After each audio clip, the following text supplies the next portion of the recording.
एक चीज़ है कि ये जो इन्फेक्शन रेट है वो जून सेकंड वीक से फोर्थ वीक का रिफ्लेक्शन है, क्योंकि ये 2 हफ्ते का डिले रहता है जो आईजीजी डिटेक्शन में। दूसरा इंफॉर्मेशन इससे मिलता है कि कितना लोग एसिम्टोमेटिक है या माइल्ड सिम्टोमेटिक है। जैसे वो उस टाइम में आप दिल्ली का केसेस देखे तो पॉजिटिव केसेस देखे तो अराउंड 50 to 60,000 केसेस थे। मगर जब ये 23% कैलकुलेट करते हैं दिल्ली पॉपुलेशन के लिए एक्स्ट्रापोलेट करें तो ये 40 लाख का पॉपुलेशन होता है। तो इससे मतलब होता है कि बहुत लोग ऑलमोस्ट 50 से लेकर 100 लोग तक एसिम्टोमेटिक हो या माइल्ड सिम्टोमेटिक हो, कंपैरिजन ए पॉजिटिव केस के हिसाब से। तो वो एक इम्पॉर्टेंट इंफॉर्मेशन है कि कितना लोग एसिम्टोमेटिक है इन्फेक्शन होने के बावजूद। और दूसरा इंफॉर्मेशन आता है कि ये जो इन्फेक्शन फेटालिटी रेट बोलते हैं, जो पेपर्स में देते हैं या आप स्टैटिस्टिक्स में देते हैं, वो केस फेटालिटी है। जैसे इन्फेक्शन आके जो इलनेस डेवलप हुआ है उसमें क्या फेटालिटी है, जो 2.6% आज का फेटालिटी रेट है। मगर आप एक्स्ट्रापोलेट करें तो ये 40 लाख इन्फेक्टेड केसेस में कितना डेथ्स है उस पीरियड में, वो इन्फेक्शन फेटालिटी रेट बहुत कम दिखता है, जैसे 0.05% का है जी। तो मगर ये डाटा और डीप से एनालाइज करना है, क्योंकि ये जो सैंपल रिप्रेजेंटेशन है वो जो एनसीडीसी और एनालाइज कर रहे हैं कि वो इन्फेक्शन फेटालिटी कितना है वो मालूम होता है। जी डॉक्टर रेड्डी, आप रहिए हमारे साथ में। डॉक्टर गुलेरिया भी लगातार हमारे साथ में बने हुए। डॉक्टर गुलेरिया, क्योंकि जो सर्वे है इसको लेकर लगातार ये इससे भी जोड़ा जाता है कि क्या देश में कम्युनिटी स्प्रेड की स्थिति आ गई है। इस सर्वे के नतीजे के आधार पर, इस आधार पर कि ये जो नतीजे निकल के आए, इसके आधार पर हम क्या कह सकते हैं कम्युनिटी स्प्रेड को लेकर? किस प्रकार की हम लाइन ड्रॉ कर सकते हैं? क्या हम बात रख सकते हैं जो आम लोगों को समझ में आए कि आखिर स्थिति परिस्थिति इस वक्त दिल्ली में क्या है और दिल्ली के इस नतीजे से बाकी देश में क्या एक हालात की एक पर्सपेक्टिव तस्वीर बनती है? तो जब हम कम्युनिटी स्प्रेड की बात करते हैं तो हम ये कहते हैं कि अब बीमारी जो है कम्युनिटी में बहुत ज़्यादा फैल गई है और टेस्टिंग, ट्रैकिंग, आइसोलेशन की इतनी ज़रूरत नहीं है और हम सिर्फ ट्रीटमेंट और की तरफ ध्यान दें, हॉस्पिटल कैपेसिटी की तरफ ध्यान दें। ये सर्वे ये शो करता है कि ऐसी स्थिति नहीं है। अभी भी बहुत ज़्यादा ऐसे लोग हैं जो ससेप्टेबल हैं और इसलिए कम्युनिटी स्प्रेड उस पॉइंट ऑफ व्यू से नहीं हो रहा। और हमें जो अपनी टेस्टिंग, ट्रैकिंग और आइसोलेशन की जो हमने जो मेथड्स अपनाए हैं वो हमें अभी भी आगे लेके चलने हैं, क्योंकि उससे ही हम आगे लोगों को में इन्फेक्शन को फैलने से रोक सकते हैं। एक और इसमें पॉजिटिव चीज यही है कि हमारे जो लोग हैं इन्होंने माइल्ड डिजीज ज्यादा है और माइल्ड और एसिम्प्टोमेटिक पेशेंट ज्यादा है, कि कई जो हम एसिम्प्टोमेटिक कहते हैं वो ऐसे भी हो सकते हैं जिनको थोड़ा सा बुखार, गले में खराश हुई, उन्होंने इसको कोविड नहीं माना, समझा कि ये मौसमी जुकाम नजला है और अपने टेस्ट भी नहीं कराए और ना उनको ऐसे लगा कि ये लक्षण है। तो इसमें एसिम्प्टोमेटिक या माइल्ड सिम्प्टोमेटिक दोनों आ सकते हैं, लेकिन इसका यही मतलब है कि जो इन्फेक्शन है वो हमारे देश में इतनी ज्यादा मोर्टेलिटी नहीं कर रही, यूजुअली माइल्ड है, और जो हमारे केसेस सीवियर वाले हैं वो एक्चुअली बहुत कम है। जी डॉक्टर रेड्डी, अगर मैं आपके पास आना चाहूँ, आपको लगता है कि जब ये सर्वे के नतीजे निकल के आए उसमें इस बात को भी लगातार कहा जा रहा है कि जो लॉकडाउन लगाया गया या सरकार के द्वारा तमाम प्रकार के जो प्रतिबंध लगाए गए इस इन्फेक्शन को रोकने के लिए, उसका एक बड़ा सकारात्मक एक पॉजिटिव इम्पैक्ट देखने को मिला? आपको लगता है कि इस दिशा से भी हमको इस नतीजे को देखने की ज़रूरत है कि सरकार के जो प्रयास हैं उसका फ़ायदा हुआ है? डॉक्टर रेड्डी।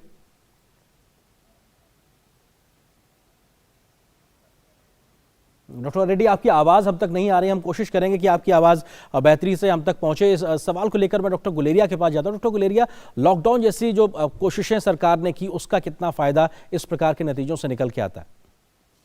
तो लॉकडाउन से बहुत फायदा हुआ है और इससे दो फायदे हुए हैं। एक तो ये जो हम इस सीरो सर्वे से देख रहे हैं कि लॉकडाउन के कारण बीमारी इतनी ज़्यादा फैल नहीं पाई, और हमारे जो दिल्ली में भी सीरो सर्वेलेंस से ये निकला है कि लॉकडाउन से हम उसको कंटेन कर पाए, बहुत ज़्यादा लोगों में इन्फेक्शन नहीं हुआ और ऑलमोस्ट 77% जो लोग हैं वो प्रोटेक्टेड रहे, और इससे ये मानना पड़ेगा कि लॉकडाउन से बहुत फायदा हुआ। एक हम जो लॉकडाउन से और फायदा देखते हैं जो इसमें नहीं आता, लेकिन जैसे अगर आप चार्ट देखें तो हमारे केसेस जो हैं पर मिलियन कम है, और इसीलिए लॉकडाउन के दौरान हमें काफी टाइम मिला, 2 महीने का टाइम मिला जब हम अपनी हेल्थ केयर फैसिलिटीज को इम्प्रूव कर पाएं, चाहे वो कोविड केयर सेंटर हो, कोविड हॉस्पिटल हो, कोविड आईसीयू हो, ऑक्सीजन बेड्स हो।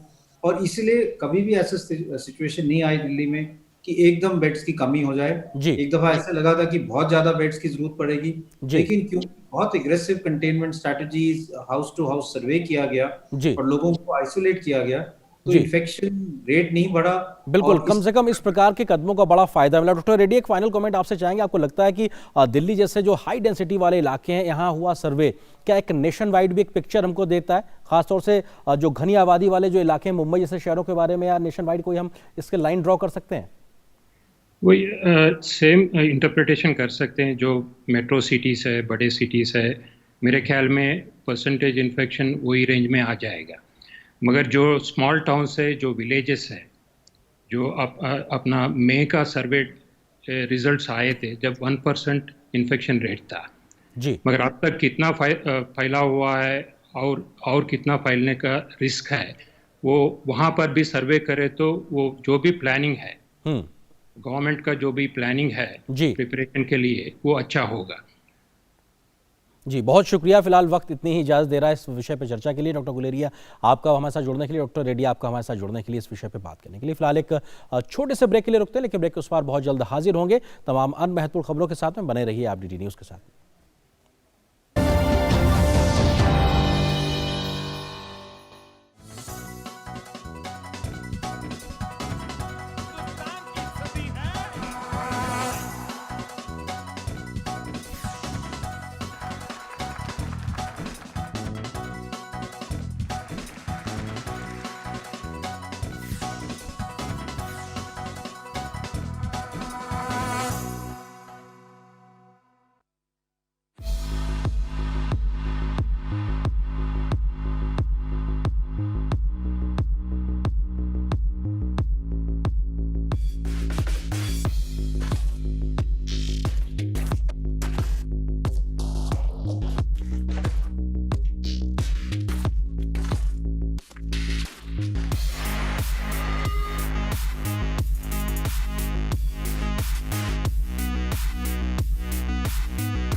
हिंदुस्तान एक ऐसा मुल्क है, अनेक प्रकार के लोग रहते हैं, बहुत से अलग अलग मजहब है, अलग अलग जाति है, और अलग अलग हमारा पोशाक है, अलग अलग हमारी जबान है। ऐसा कोई मुल्क दुनिया में नहीं है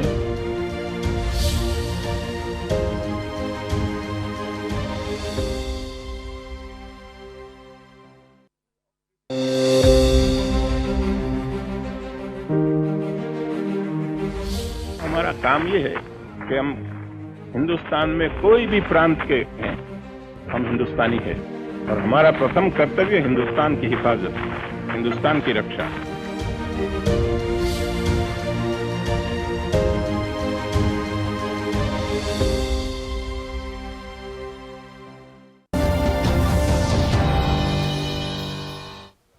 और इस छोटे से ब्रेक के बाद न्यूज़ नाइट में आप सभी का एक बार फिर से स्वागत है। स्वास्थ्य मंत्रालय के ओएसडी राजेश भूषण ने बताया है कि देश में प्रतिदिन प्रति 10 लाख की जनसंख्या पर 180 लोगों की टेस्टिंग हो रही है। इसके साथ ही बड़े पैमाने पर टेस्टिंग कर पॉजिटिविटी रेट को पहले चरण में 10% और आगे 5% से कम करने के लक्ष्य को रखा गया है। भारत में हम 180 टेस्ट पर डे पर मिलियन पॉपुलेशन कर रहे हैं, लेकिन एक और जो महत्वपूर्ण बात है वो ये है कि ये जो पर मिलियन टेस्ट का मापदंड है, इसको पॉजिटिविटी के साथ जोड़कर देखा जाना चाहिए। केवल टेस्ट कर लेना ही पर्याप्त नहीं है। आपको ये टेस्ट इस स्तर पर 140 टेस्ट प्रतिदिन प्रति 10 लाख पॉपुलेशन करने हैं ताकि आपकी पॉजिटिविटी घटकर 10% पर आ जाए पहले चरण में, और जारी रखना है इस स्तर की टेस्टिंग को ताकि आपकी पॉजिटिविटी घटकर 5% या उससे कम हो जाए। So that is the ultimate aim.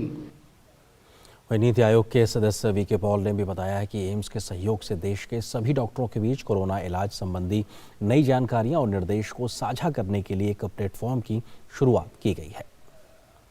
All India Institute of Medical Sciences ने Ministry of Health and Family Welfare और नीति आयोग के साथ मिलकर एक national clinical grand rounds on कोविड-19 का एक प्रोग्राम शुरू करना है कल से, जिसमें कि उम्मीद यह है कि उस रिमोट और वीडियो सिस्टम के साथ आउटरीच जो होगा वो हम उम्मीद करते हैं कि हर डॉक्टर जो जहां भी है हमारे देश में, बड़े शहर में, छोटे शहर में, कस्बे में, जहां भी वो काम कर रहे हैं, उनका जो बेस्ट प्रैक्टिसेस हैं, एविडेंस बेस्ड ट्रीटमेंट है कोविड-19 की, सीरियस मरीजों की, वो हम उनके सामने प्रस्तुत करें। क्योंकि ये इन्फॉर्मेशन बदलती रहती है, इसलिए एक प्रक्रिया चालू कर रहे हैं कि हम नेशनल ग्रैंड राउंड्स करेंगे, क्लिनिकल बातें करेंगे, और वो जो एक्सेस है वो बड़ी आसानी से हो सकती है। तो कोरोना के खिलाफ लड़ाई के बाद अब बात मौसम के मिजाज की। भारी बारिश से इन दिनों देश के कई जिलों में या कहा जाए राज्यों में कहर बरपाया हुआ है। इसके चलते कई राज्यों के लाखों लोग प्रभावित हुए हैं। बिहार और असम जैसे राज्य बाढ़ से सबसे ज़्यादा प्रभावित हैं, तो वहीं दिल्ली सरीखे देश के कई शहरी इलाके भी भारी बारिश की मार इन दिनों झेल रहे हैं। देश के कई हिस्सों में बारिश का कहर जारी है। सबसे ज्यादा असर असम और बिहार में देखा जा रहा है। बिहार में सीतामढ़ी, शिवहर, सुपौल, किशनगंज, दरभंगा, मुजफ्फरपुर, गोपालगंज, पूर्वी और पश्चिमी चंपारण में बाढ़ का असर सामान्य जनजीवन पर हो रहा है। वहीं असम में जोरहाट, तेजपुर, गुवाहाटी, ग्वालपाड़ा, धुबरी में ब्रह्मपुत्र और इसकी सहायक नदियां खतरे के निशान से ऊपर बह रही हैं। राज्य के 24 जिलों में 24 लाख लोग अब भी प्रभावित हैं। 2 और लोगों के डूबने से मरने वालों की संख्या 87 हो गई है। भूस्खलन से अब तक 27 लोगों की जान जा चुकी है। पिछले 24 घंटे में बाढ़ की स्थिति में कोई सुधार नहीं है। असम के मुख्यमंत्री सर्बानंद सोनोवाल ने प्रभावित इलाकों का दौरा किया। दूसरी ओर अगर बिहार की बात करें तो नेपाल ने बिहार की परेशानी बढ़ा दी है। यहाँ नेपाल में भारी बारिश के बाद गंडक नदी में करीब 4.5 लाख से ज्यादा क्यूसेक पानी छोड़ने की आशंका बढ़ गई है, जिसको लेकर गोपालगंज में भी हाई अलर्ट जारी किया गया है। अभी तक जो हमारे मैक्सिमम इस बार पानी आया है वो 3,39,000 क्यूसेक आया है। तो उससे करीब 1 लाख से ज्यादा और पानी उससे ज्यादा पानी आने की संभावना है। बिहार में मौसम विभाग ने 7 जिलों सारण, भोजपुर, औरंगाबाद, रोहतास, मुजफ्फरपुर, नालंदा और नवादा जिलों के लिए एक नया अलर्ट जारी करके वज्रपात और तेज बारिश की चेतावनी दी है और लोगों को सावधान रहने को कहा है। उधर मेघालय में भी बारिश ने कहर मचा रखा है। गृह मंत्री अमित शाह ने मेघालय के मुख्यमंत्री कोनराड संगमा से बात की और उन्होंने राज्य में बाढ़ की स्थिति से निपटने में हर संभव मदद का आश्वासन दिया। शाह ने राज्य के पश्चिमी गारो पर्वतीय क्षेत्र में बाढ़ के कारण लोगों की मौत पर शोक भी जताया। दिल्ली में बारिश के कारण कुछ जगहों पर जलभराव देखा गया। उत्तराखंड के हरिद्वार में हर की पैड़ी के पास ट्रांसफार्मर में बिजली गिरने से एक दीवार को नुकसान हो गया। वहीं राज्य के पर्वतीय जिलों में बारिश के कारण नदियां उफान पर हैं। News night desk, DD news. और अब बात राजस्थान की। राजस्थान उच्च न्यायालय ने कांग्रेस के 19 बागी विधायकों द्वारा विधानसभा स्पीकर के नोटिस के खिलाफ दायर याचिका पर फैसला 24 जुलाई तक के लिए सुरक्षित रख लिया है। इसके साथ विधानसभा अध्यक्ष को बागी विधायकों पर किसी भी तरह की कार्रवाई को 24 जुलाई तक स्थगित करने का आग्रह किया गया है, जिसे विधानसभा अध्यक्ष की ओर से स्वीकार कर लिया गया है। गौरतलब है कि पिछले गुरुवार से इस मामले पर सुनवाई चल रही है। मंगलवार दोपहर 12 बजे दोनों पक्षों की ओर से बहस पूरी होने के बाद अदालत ने इस मामले में 3 अन्य स्वतंत्र पक्षकारों को भी सुना। मुख्य न्यायाधीश इंद्रजीत मोहंती और न्यायाधीश प्रकाश गुप्ता की डिवीजन बेंच ने दोपहर बाद कहा कि इस याचिका पर फैसला 24 जुलाई को सुनाया जाएगा।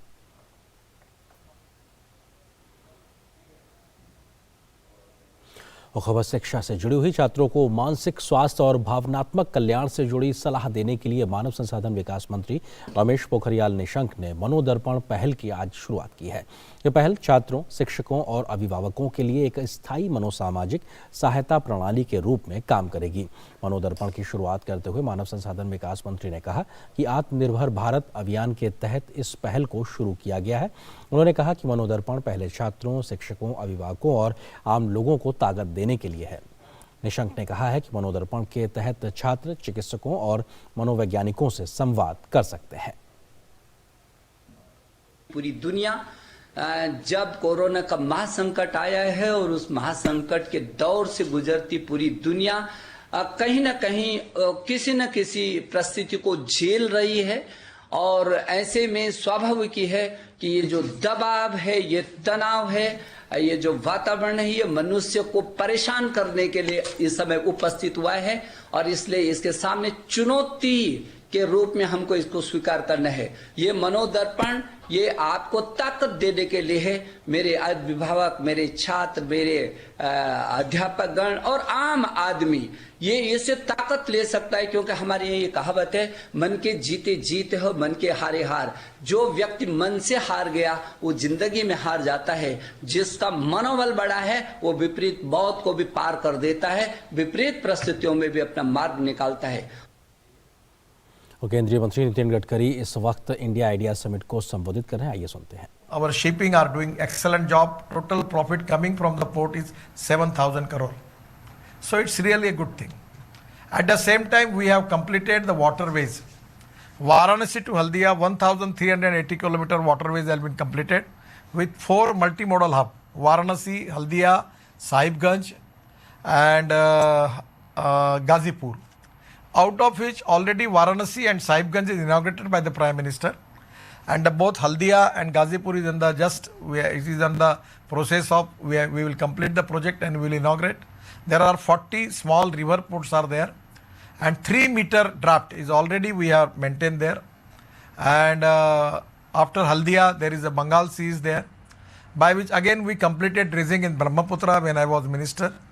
Even with the request of Prime Minister of Bangladesh, we have taken it up to Mungli port and we have completed dredging.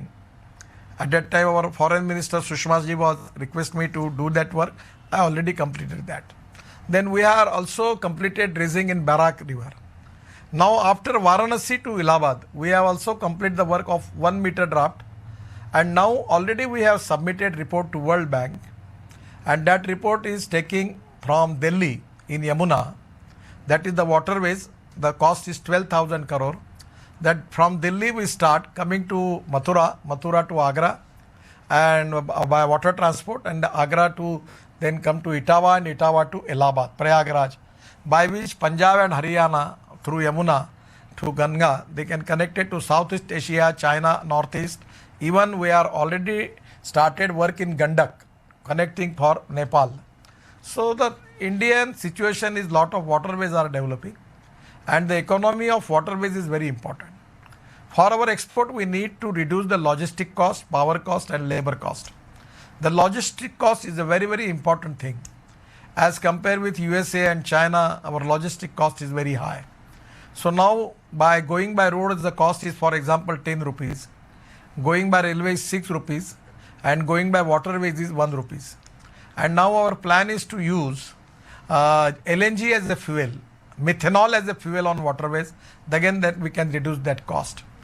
What I will request you that here is a great opportunity for amphibious seaplane, catamaran, hovercrafts. Already you know that Canada in Vancouver, lot of people are using seaplane, amphibious seaplane. In Maldives, already there is a successfully service available for amphibious seaplane.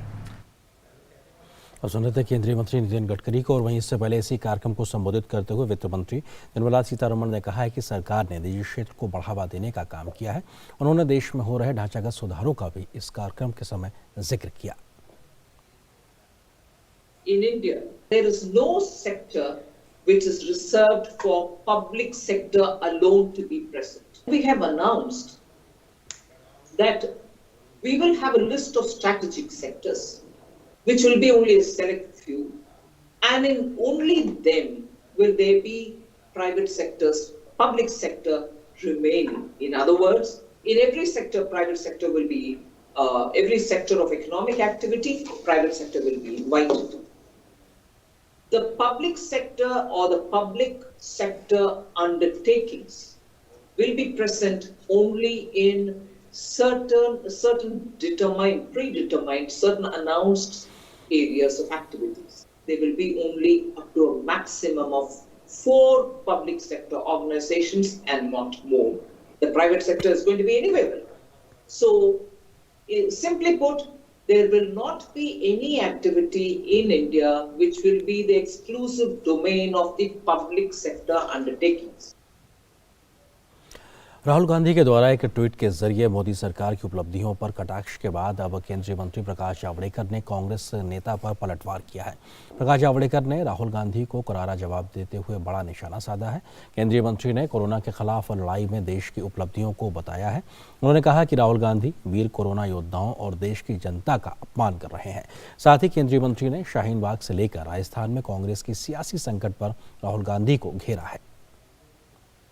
मुझे लगता है Congress party अब केवल tweet की party बनकर रह जाएगी, क्योंकि जनता में काम नहीं, एक के बाद एक राज्य गंवा रहे, और इसलिए हताश निराश भी सरकार पर कुछ भी प्रहार करने की चेष्टा कर रही है, वो सफल नहीं होंगे। प्रकाश जावड़ेकर ने कांग्रेस पार्टी पर बिना किसी आधार के ट्वीट करने का भी आरोप लगाया है। आज उन्होंने ट्वीट किया, फरवरी से जुलाई तक क्या किया, तो हम भी उनको जरा हिसाब बताते कि राहुल बाबा 6 महीने की आपकी उपलब्धि क्या है। फरवरी में शाहीन बाग और दंगे, मार्च में सिंधिया और मध्य प्रदेश गंवाना, अप्रैल में श्रमिकों को उकसाना, मई में ऐतिहासिक हार की 6ठी वर्षगांठ, जून में चीन की वकालत और जुलाई में राजस्थान में पार्टी तबाह। तो यही आपका काम चल रहा है। मध्य प्रदेश के राज्यपाल और भाजपा के वरिष्ठ नेता लालजी टंडन का लखनऊ में अंतिम संस्कार आज किया गया। रक्षा मंत्री राजनाथ सिंह, उत्तर प्रदेश के राज्यपाल आनंदीबेन पटेल, मुख्यमंत्री योगी आदित्यनाथ समेत तमाम मंत्रियों, वरिष्ठ नेताओं और कार्यकर्ताओं ने उन्हें श्रद्धांजलि अर्पित की। अंतिम संस्कार के मौके पर रक्षा मंत्री राजनाथ सिंह, प्रदेश की राज्यपाल आनंदीबेन पटेल और मुख्यमंत्री योगी आदित्यनाथ के साथ ही प्रदेश के तमाम बड़े नेता और मंत्रीगण भी मौजूद रहे। इस अवसर पर उन्हें गार्ड ऑफ ऑनर दिया गया। उनके निधन पर प्रदेश में 3 दिन के राजकीय शोक का ऐलान किया गया है।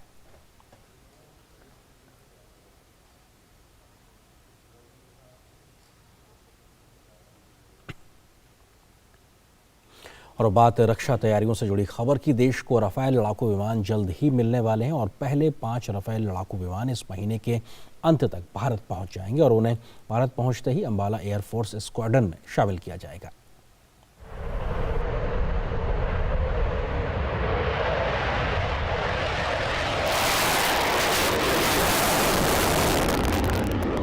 पहले 5 Rafale omni role fighter jet India में आ रहे हैं जुलाई के अंत में, और ये एक स्क्वाड्रन में शामिल होकर ऑपरेशनलाइज होंगे अंबाला एयरफोर्स बेस पर।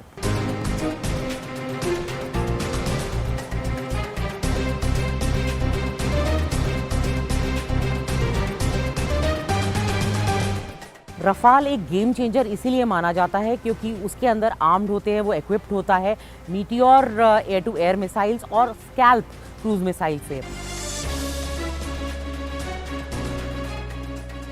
पिछले साल रक्षा मंत्री राजनाथ सिंह ने मेरिन्याक फ्रांस में अक्टूबर में पहले रफाल को फॉर्मली एक्सेप्ट किया था।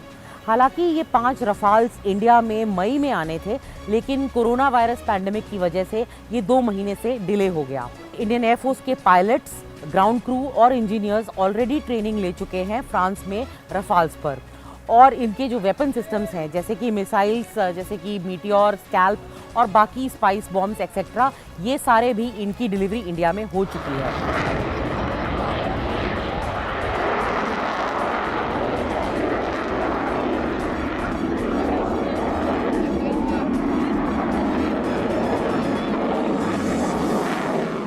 पूरा का पूरा जत्था जो है 36 रफाल का कॉन्ट्रैक्ट साइन हुआ था, उसकी पूरी की पूरी डिलीवरी पूरी हो जाएगी अप्रैल 2022 तक।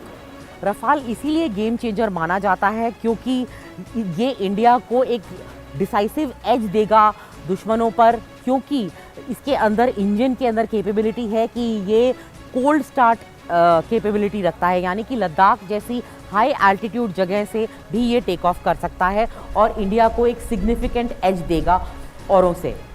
कैमरा पर्सन सुमित नौडियाल के साथ नई दिल्ली से मैं नंदिता डागर, डीडी न्यूज़ के लिए।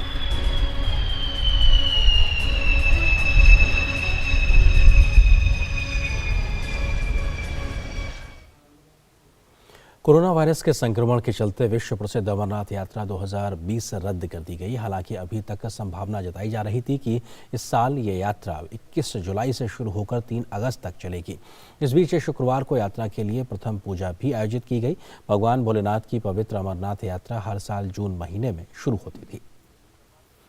और इस खबर पर अधिक बातचीत करने के लिए हमारे सहयोगी संवाददाता सलमान काजी हमारे साथ में फोन लाइन पे मौजूद है। सलमान, क्या बड़ी वजह रही जिसकी वजह से क्योंकि इस यात्रा को रद्द करना पड़ा, क्योंकि पहले संभावना थी कि कम दिन ही सही लेकिन यात्रा रहेगी? देखिए, सबसे जो बड़ा रीजन था कि इसको कैंसिल करना पड़ा वो ये था कि जो है कि ट्रांसमिशन ऑफ कोविड-19 और उससे कैसे लड़ा जाए, उसके प्रोटोकॉल्स और उसके SOPs को कैसे रखा जाए। आपको पता होना चाहिए कि जो लेटेस्ट डेटा जो कश्मीर में है वो अराउंड 15,000 केसेस हो चुके हैं यहाँ पे, जिनमें से अभी तक अराउंड 250 डेथ्स भी हुई हैं। तो डेफिनेटली जो आज की जो श्राइन बोर्ड की आज की मीटिंग थी, जो लेफ्टिनेंट गवर्नर हैं वो चेयरमैन हैं श्री अमरनाथ श्राइन बोर्ड के, और उनकी मीटिंग थी जिसमें कि CEO भी थे और जो स्टेट के चीफ सेक्रेटरी BVR सुब्रमण्यम वो भी थे। तो फैसला लिया गया कि जो कोविड-19 है उसके ट्रांसमिशन को देखते हुए और इसकी वजह से प्रिकॉशन के तौर पे इस साल की जो यात्रा है वो नहीं की जाएगी। हालांकि ऑफिशियली इसको इनॉग्रेट किया था 5 जुलाई को। जी सलमान, एक चीज़ समझना चाहते हैं कि क्या जो आरती है उसके लिए कुछ व्यवस्थाएं की गई हैं, उसका भी कुछ लाइव टेलीकास्ट होगा, जो डेली आरती होती है उसको लेकर कुछ व्यवस्थाएं या कुछ भी जानकारी? हाँ, इनफैक्ट अभी तो ये 5 जुलाई से चल रही हैं उसकी आरतियाँ, जिसका लाइव टेलीकास्ट हो रहा है DD कशीर पे, जो कि दूरदर्शन की ही चैनल है। हाँ, जो सुबह भी और शाम को भी होता है, मॉर्निंग आरती और शाम की आरती, जो दोनों आरती हैं उनको लाइव दिखाया जा रहा है। तो सारे रिचुअल्स जो हैं वो किए जाएंगे, लेकिन यात्रियों को नहीं आने दिया जाएगा क्योंकि खतरा है कि इससे कोविड-19 फैलेगा, और इसलिए कहा गया कि ये रिचुअल्स किए जाएंगे लेकिन यात्रियों को नहीं आने दिया जाएगा। शुक्रिया सलमान इस बातचीत और अपडेट्स के लिए हमारे साथ जुड़ने के लिए। और अब नजर डालते हैं देश भर की कुछ और महत्वपूर्ण खबरों पर फटाफट अंदाज में। वायुसेना कमांडरों का सम्मेलन 22 से 24 जुलाई को वायुसेना मुख्यालय नई दिल्ली में आयोजित किया जाएगा। इस साल के सम्मेलन का विषय है अगले दशक में भारतीय वायुसेना। रक्षा मंत्री राजनाथ सिंह 22 जुलाई को वायुसेना कमांडरों के सम्मेलन का उद्घाटन करेंगे। सम्मेलन की अध्यक्षता वायुसेना प्रमुख air chief marshal RKS Bhadauria करेंगे। 3 दिवसीय सम्मेलन के दौरान वायुसेना के वर्तमान परिचालन परिदृश्य और तैनाती का जायजा के साथ ही अगले दशक में भारतीय वायुसेना की परिचालन क्षमता बढ़ाने की कार्य योजना पर चर्चा की जाएगी। मंगलवार को रक्षा अनुसंधान और विकास संगठन DRDO ने देश के निजी उद्योग को रक्षा क्षेत्र में आत्मनिर्भर बनाने के लिए 1000 तकनीकी निजी क्षेत्र को हस्तांतरित करने का आंकड़ा पार कर लिया। DRDO के निजी क्षेत्र को आधुनिकतम तकनीक मुहैया कराने से आत्मनिर्भर भारत की दिशा में देश का निजी रक्षा उद्योग तेजी से कदम बढ़ा सकेगा। PMC बैंक घोटाला मामले में दायर याचिका पर दिल्ली हाईकोर्ट ने केंद्र सरकार, दिल्ली सरकार, RBI और PMC बैंक को नोटिस जारी कर 19 अगस्त तक जवाब मांगा है। याचिका में जमाकर्ताओं ने बिना किसी शर्त उन्हें चिकित्सा आपातकाल के मद्देनजर तत्काल 5 लाख रुपए तक निकालने की अनुमति देने की मांग की है। इस घोटाले के सामने आने के बाद कई जमाकर्ताओं द्वारा आत्महत्या करने का मामला भी सामने आया है। CBI ने राजस्थान के मुख्यमंत्री अशोक गहलोत के OSD देवाराम सैनी से SHO विष्णुदत्त बिश्नोई आत्महत्या मामले में पूछताछ की। जयपुर में देवाराम सैनी से CBI की ये पूछताछ करीब 2 घंटे तक चली। सोमवार को इसी मामले में CBI ने कांग्रेस विधायक और ओलंपिक पदक विजेता कृष्णा पुनिया से भी पूछताछ की थी। SHO विष्णुदत्त चूरू जिले के राजगढ़ थाने में तैनात थे। 23 मई को उनका शव उनके आवास से बरामद हुआ था। उन्होंने एक नोट में एक मामले की जांच में राजनीतिक दबाव डाले जाने का जिक्र किया था। केरल में सामने आए सोना तस्करी मामले में NIA की विशेष अदालत ने मुख्य आरोपी स्वप्ना सुरेश और संदीप नायर की हिरासत 24 जुलाई तक बढ़ा दी है। इस बीच NIA ने मामले में एक और आरोपी सरित को हिरासत में लेकर तिरुवनंतपुरम सहित अन्य जगहों पर ले जाकर जांच की है। सीमा शुल्क विभाग ने 5 जुलाई को करीब 15 करोड़ की कीमत वाले 30 किलोग्राम सोने की तस्करी का पर्दाफाश किया था। ये सोना राजनयिक चैनल का इस्तेमाल कर लाया जा रहा था। राजा मानसिंह हत्याकांड में 11 लोग दोषी करार दिए गए हैं। सजा पर फैसला बुधवार को सुनाया जाएगा। राजस्थान के बहुचर्चित और भरतपुर रियासत के राजा मानसिंह हत्याकांड में 3 आरोपियों को बरी कर दिया गया है। 35 साल पुराने इस मुकदमे की सुनवाई के लिए राजा मानसिंह की बेटी दीपा सिंह, उनके पति विजय सिंह मथुरा कोर्ट पहुंचे थे। 21 फरवरी 1985 को भरतपुर के राजा मानसिंह व 2 अन्य की डीग थाना क्षेत्र की पुलिस ने मुठभेड़ कर हत्या कर दी थी। मामले में CBI ने जाँच की थी और सुप्रीम कोर्ट के आदेश पर साल 1990 से मथुरा कोर्ट में सुनवाई चल रही थी। रूस ने इस बात से साफ इनकार किया है कि वो दूसरे देशों के चुनावों में दखल अंदाजी करता है। रूस की ओर से ये बात उस ब्रिटिश संसदीय खुफिया और सुरक्षा समिति की लीक हुई रिपोर्ट के बाद आई है, जिसमें रूस के बारे में कहा गया है कि साल 2014 में स्कॉटलैंड स्वतंत्रता जनमत संग्रह अभियान पूरी तरह से रूस से प्रभावित था। सूडान ने मंगलवार को 1989 में सैन्य तख्तापलट का नेतृत्व करने के आरोप में बेदखल राष्ट्रपति उमर अल-बशीर और उनके कुछ पूर्व सहयोगियों के खिलाफ एक नया मुकदमा शुरू किया। स्टेट टीवी ने बशीर का फुटेज दिखाए बिना ट्रायल का प्रसारण किया। 3 दशक तक सत्ता में रहे बशीर का पिछले साल तख्तापलट हो गया था, जिसके बाद से वो खरतूम की जेल में है। बशीर के खिलाफ भ्रष्टाचार के अलावा उनके राज्यकाल के दौरान विरोध प्रदर्शन में शामिल लोगों की हत्या के संबंध में भी मुकदमा और जाँच चल रही है। यूक्रेन के पश्चिमी शहर लुत्स्क में मंगलवार को एक व्यक्ति ने एक बस जिसमें 20 लोग सवार थे बंधक बना लिया। पुलिस के मुताबिक बंधक बनाने वाले व्यक्ति ने अपने पास हथियार और विस्फोटक होने की बात कही। हालांकि पुलिस ने इस बारे में कुछ भी नहीं बताया कि बंधक बनाने वाले व्यक्ति की मांग क्या थी। इस संबंध में यूक्रेन के राष्ट्रपति ने कहा कि गोलियों की आवाज सुनी गई और बस को नुकसान हुआ है। और अब देखते हैं कोविड-19 से जुड़ी कुछ अंतर्राष्ट्रीय महत्वपूर्ण खबरें। चीन में कोविड-19 की वैक्सीन के दूसरे चरण का प्रयास पूरा किया गया। इसमें वैक्सीन को पूरी तरह से सुरक्षित पाया गया और प्रतिरक्षा प्रणाली पर अच्छी प्रतिक्रिया व्यक्त की गई। मई में प्रकाशित रिपोर्ट से पता चलता है कि दूसरे चरण में पहले चरण के मुकाबले ज्यादा लोगों को शामिल किया गया। वैक्सीन की पहचान के लिए ये चरण काफी महत्वपूर्ण है और तीसरे चरण पर काम चल रहा है। ब्रिटेन के प्रधानमंत्री बोरिस जॉनसन ने अपने मंत्रिमंडल के शीर्ष सहयोगियों के साथ आमने सामने की बैठक में हिस्सा लिया। इस तरह की बैठक 17 मार्च के बाद आयोजित हुई। बैठक के दौरान कोरोना के कारण अर्थव्यवस्था के हुए नुकसान की भरपाई और इसे फिर से पटरी पर लाने को लेकर चर्चा हुई। डाउनिंग स्ट्रीट ऑफिस में सप्ताह के दौरान होने वाली मंत्रिमंडल की बैठक को कोविड-19 के खतरे के नियंत्रण से बाहर निकलने के बाद बंद कर दिया गया था। यूरोपीय संघ के नेता कोरोना वायरस से निपटने के लिए एक विशाल फंड बनाने पर सहमत हुए हैं। इसे कोरोना महामारी से प्रभावित यूरोपीय यूनियन के देशों को बचाने का ऐतिहासिक राहत प्लान बताया जा रहा है। फ्रांस के राष्ट्रपति इमानुएल मैक्रों ने कहा कि यूरोप के लिए ऐतिहासिक बदलाव है। जर्मन चांसलर एंगेला मर्केल ने कहा कि असाधारण हालात असाधारण प्रयासों की मांग करते हैं। सभी यूरोपीय लोगों के लिए इस बेहद कठिन समय में निश्चित रूप से काफी कठिन बातचीत रही। विश्व स्वास्थ्य संगठन के महानिदेशक ने कहा है कि विश्व में लोगों की खुशहाली के लिए राजनीतिक नेताओं को कोविड-19 की वैक्सीन सभी के लिए उपलब्ध कराने के लिए काम करना चाहिए। उन्होंने कहा कि टीका सभी तक पहुंचे, इसके लिए राजनीतिक प्रतिबद्धता जरूरी है।